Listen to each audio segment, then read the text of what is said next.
Good afternoon. Today is Tuesday, the 14th of August, 2012, and this is Brian Shannon from alphatrends.net. The market, it was up 2 pennies today on the S&P 500, but we did see that it broke beyond the recent range and then kind of came in a little bit hard there towards the end. Actually, let's take a look at the 1 minute chart in the last hour, but in the last 5 minutes or so, we did get a pretty good little bounce. But let's take a look at the 10-minute time frame. So this is what we've been talking about here, is these higher lows have been kind of compressing up against this resistance that had formed at about 140.85, right around in that area. So today, obviously, we gapped higher, and when we gapped higher, we got right up to daily R2. And again, daily R2 is a lot of times an area of intraday resistance, and it definitely is something that you want to be aware of in the individual stocks that you trade, as well as in the indices. You also want to be aware of pivot and daily S2. R1 and S2 a little bit as well. There's a great tutorial at alphascanner.com for that.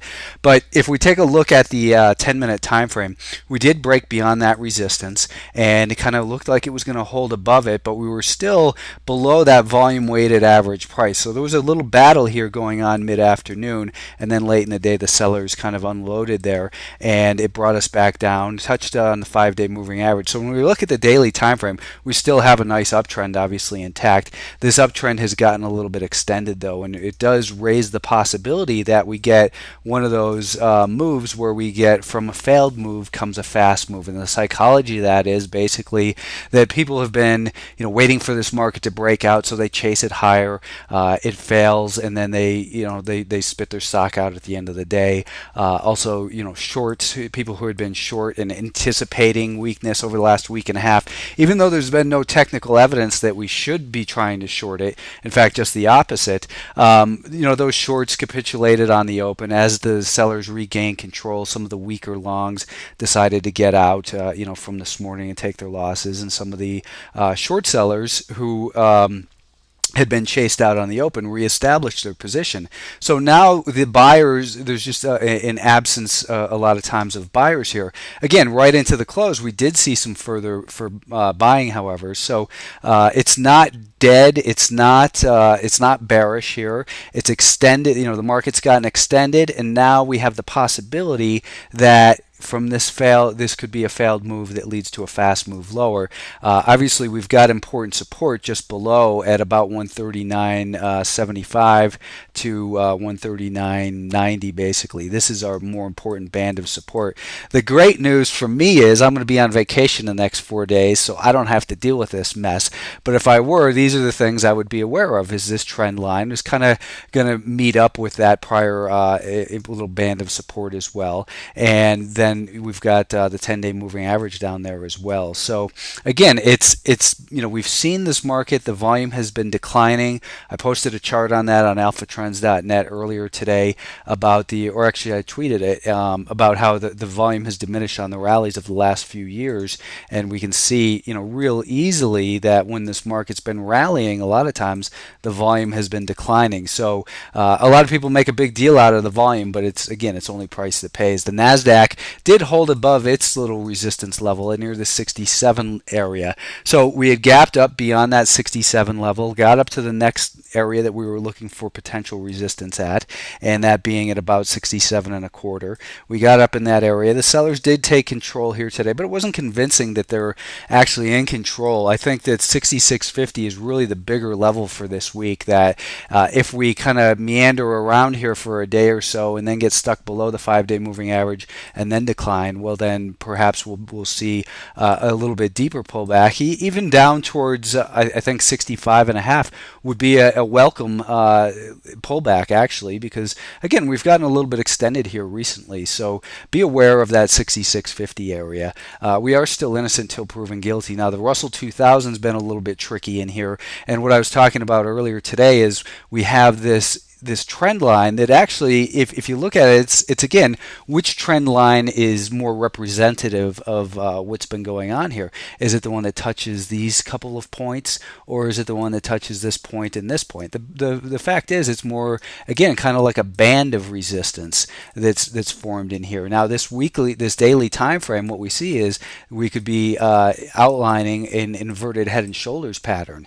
And the good news about the Russell 2000, so here we have some encouraging news, that is that we had a little shakeout on Monday. That got us down to the 20-day moving average. We have a rising 10-day moving average above that 20-day moving average, and a rising 50-day moving average as well. So we had broken this little pattern of lower highs and lower lows.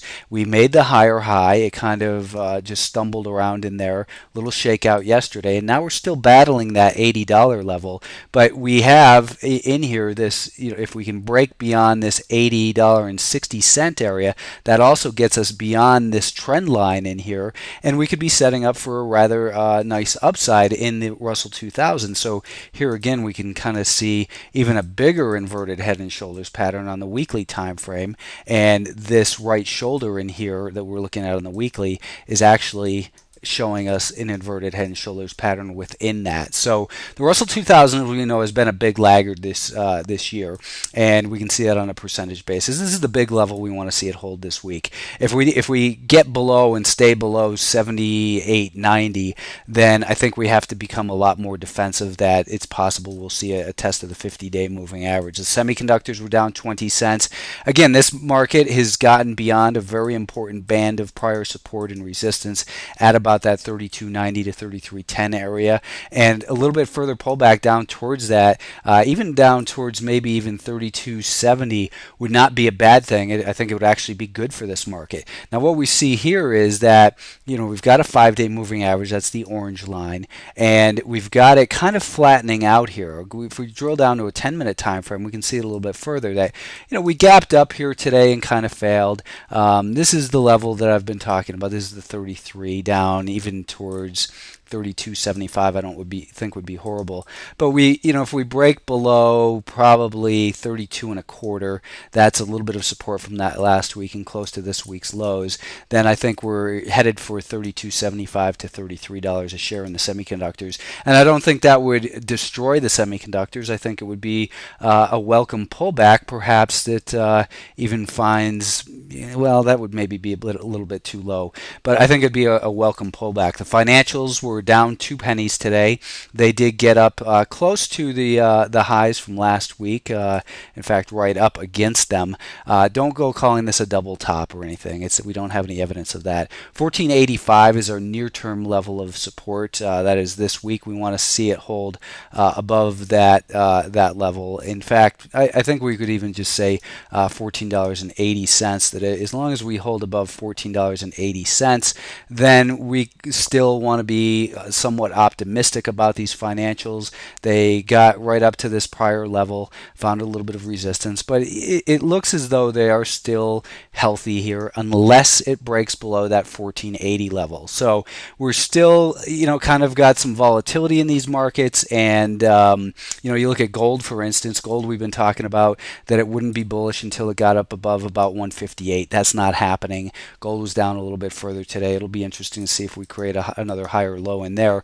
Some of the leaders like Apple we spoke about, and it's been breaking out here. We had a little bit of a pullback here today. They got right down, actually, so this is Monday's move and this is Tuesday's. You can see we got right down to the 2-day volume weighted average price, so the volume weighted average price for the week as well. We've also seen Google have a real nice run, and this is breaking out to multi-year highs here if we look at the monthly chart. Now, I think it's gotten a little bit extended as it just came from 560 to 660, and even a pullback down towards 650 would be a real nice thing to see in the next coming days. But other than that, I think that Google is one to keep an eye on for a move probably up towards $800 a share.